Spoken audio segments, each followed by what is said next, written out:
Congress is still trying to come up with an immigration plan that's going to appease the ultra-conservative Republican base. That's difficult since the fringe members of the Tea Party became overly energized thanks to the hate-filled border groups known as the Minutemen Project. Joining me now to talk about how the Tea Party latched onto the Border Patrol is author David Neiwert. David, in order to understand the Minutemen, we kind of have to understand the sketchy leaders who put this on the map, the whole Minutemen kind of organization. Very sketchy. I mean, tell me who they were.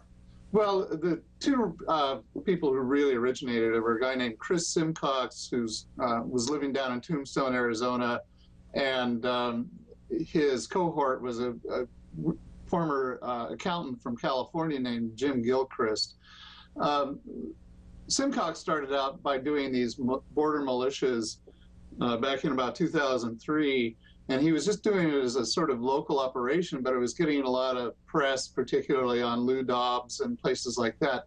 And Gilchrist came up with the idea of making it a national event in 2005, and so in April of 2005 they had the big media show that I don't know if you remember, but I mean it was certainly everywhere.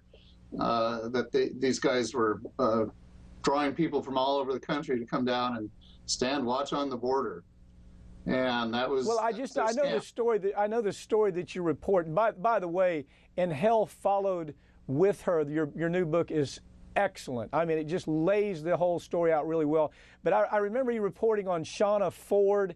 I remember you reporting on one of the other oddball characters who were kind of the force behind this. Shauna Ford, I think you reported, was involved in a home invasion robbery where they actually killed a 9-year-old and wounded the man's wife there in the home. Who was the other guy that was just involved in a child molestation case? One of the well, that was Chris Simcox, who he was just arrested. The guy who started the whole thing out was just arrested on 3 counts of child molestation down there in Phoenix. Yeah. So this was the heart in the sense of the Minuteman movement, and now we have mainstream politicians, people like Louis Gohmert and all of the Republican alt-right suspects that are jumping behind the Minuteman mantra. And what is that Minuteman mantra, David? Border security. That this is all about border security. And really, border security is just, it's code word for keep out the brown people. Because if they were really concerned about border security, they'd be focusing on the 3,000 miles of border that we have with Canada, which is the only place that we've actually had Al-Qaeda members actually cross over the border and try to do harm for this country. But they're not focused on that border at all. They're focused on the Mexican border. And I understand we need to have secure borders, but the reason we don't have secure borders is because we've simply overwhelmed that Mexican border with all of the millions of people that got thrown out of work during the 1990s. Okay, let me start step by step by that. First of all, building the wall doesn't solve the problem. I mean, I think everybody kind of understands that. There's no wall that's going to stop this problem. This was an economic problem that actually started with Bill Clinton. You know, Bill Clinton is out there talking about the need for immigration and how important it is to include everybody. But while he's saying that, he doesn't tell you the rest of the story. And what is the rest of the Bill Clinton story where it comes to immigration? Well, the rest of the story is that he pushed NAFTA through, and NAFTA threw over 1 million corn farmers in Mexico out of work, and that was just the beginning of the problem. It really devastated Mexico's economy and left millions of people jobless down there.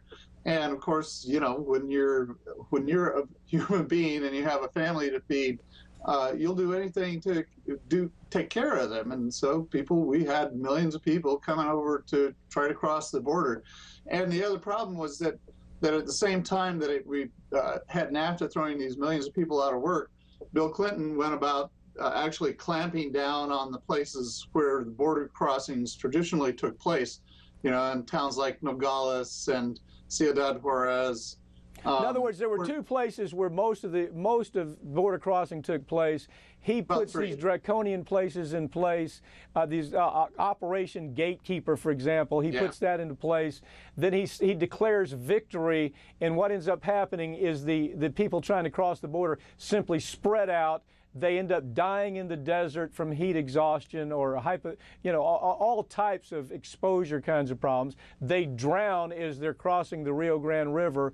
And so the numbers are staggering when we take a look at the death and the problems that have come out of, that started really with NAFTA.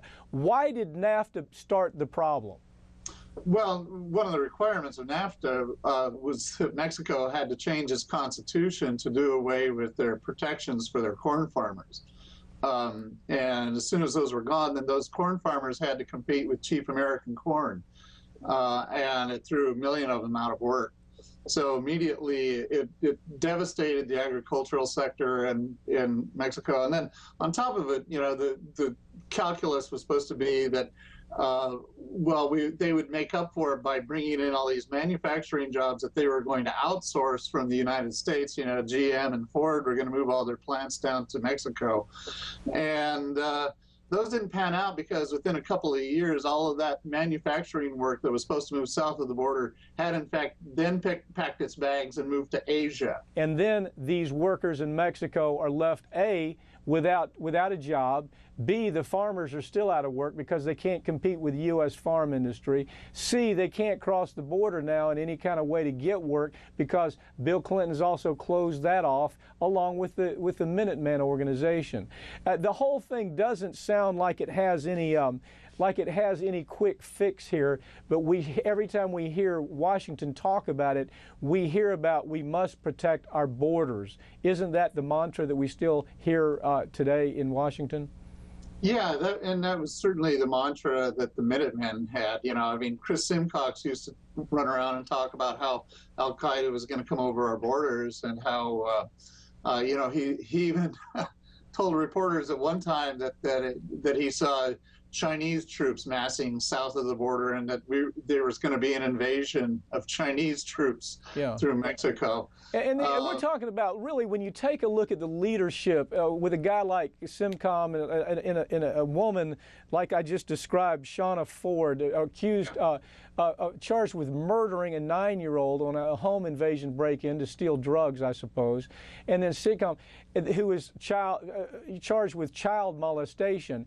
Isn't the organization, you build on that type of bottom feeder, don't you? That's where the organization head starts, and it doesn't really get any better as it builds out all the way to the Tea Party movement. Yeah, if there was any organization that was bound to attract psychopaths, it was the Minutemen, because the movement itself basically had all the sort of traits that you find in psychopaths, which is the total lack of empathy, the scapegoating, the desire to blame everybody else for their problems. You go through the whole ring of traits, the constellation of traits that make up a psychopath, and they also are reproduced perfectly by what you saw going on within the Minutemen. So it was just bound to attract people like that. And not only did it attract people like Shauna Ford and Jason Bush, who was the gunman in those murders, but it actually empowered them. For Shauna, she was a nowhere person from Everett, Washington, a beautician who decided she was going to save America from illegal immigrants, and got all involved in them when they did Canada border watches up here in the Northwest area. And pretty soon she was rising right up in the movement because she was really good at they had a cultural trait of constantly pushing the envelope, of always, being more outrageous than the last person. And that was what Shauna did. Well, we would see him on, obviously, we'd see him on Fox News, we'd see him on CNBC, where they had a platform. And these are psychopaths with a platform. But now we have psychopaths that are in Washington that are simply parroting the same thing that the Minutemen created. What's happening in Mexico now? Is there any shift that's taking place because of economics or because of the natural order of history that's changing things in Mexico? Well, sure. The Mexican economy has pretty much rebounded in the last 4 years. Just about at the same time, the American economy went in the toilet. So there has been a considerable drop in the amount of unskilled labor that there's been a demand for over here. But at the same time, there's less of a push from Mexico because frankly, people don't necessarily want to have to immigrate to America. They would rather stay in their home country and stay in their hometowns and raise their families there. But you still have the agribusiness that still has to have the crops taken care of, and the U.S. Chamber of Commerce realizes that now they have big-mouthed their way into a problem because now there's nobody to handle the crops. Isn't that part of what we're seeing here? U.S. citizens, almost, it's like they're above the importance of handling the farming industry problems. Well, I got to say, as somebody, I did farm work when I was a kid. So did I. Full disclosure, so did I. I picked oranges and I did all those things. But I don't think you have the average American. I pulled the irrigation pipe on a potato farm, and my crew got replaced by a Mexican crew about 2 years after I graduated high school. And you know what? I have to say, at first that bothered me for a long time, that American kids aren't learning how to work the way that we used to. But at the same time, I also came to the understanding that this is kind of the natural order of things, that we educate our children to work. You know, we don't want our kids out digging ditches and hauling pipe in the summer. We want them to be clerking or doing something that will actually make use of the education. So just as a matter of time, let me end it this way. In my way of thinking, we have Americans that do want to work, but we certainly have immigrants right now that won't cross the border, unwilling to cross the border, unable to cross the border, and crops are rotting on the vine in some parts of this country. That's correct. David, thank you for joining me. Again, great book. It's everybody ought to read it to understand the nature of the immigration issue in this country. Thanks for joining me. Thanks for having me, Mike. David Nyward is the author of the new book, And Hell Followed With Her. Coming up, we'll find out how the Koch brothers have completely taken over the right-wing echo chamber. I'm Mike Papantonio. We'll be right back with more Ring of Fire.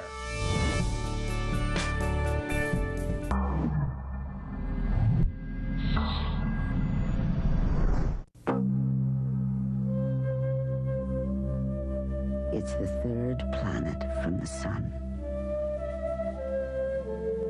A tiny blue sphere spinning for a moment in time. A remarkable place that was kind enough to yield just the right elements to sustain a phenomenon called life. Where each creature is as unique as this world we call home. And a day begins in much the same way for all. Maybe that's when it crosses your mind. In the warmth from a ray of sun, or the kindness of a stranger, it occurs to you how one life touches so many others. And you begin to see how all things are connected, like the blood that unites one family. And you come to realize that mankind did not weave the web of life. We're merely a strand in it.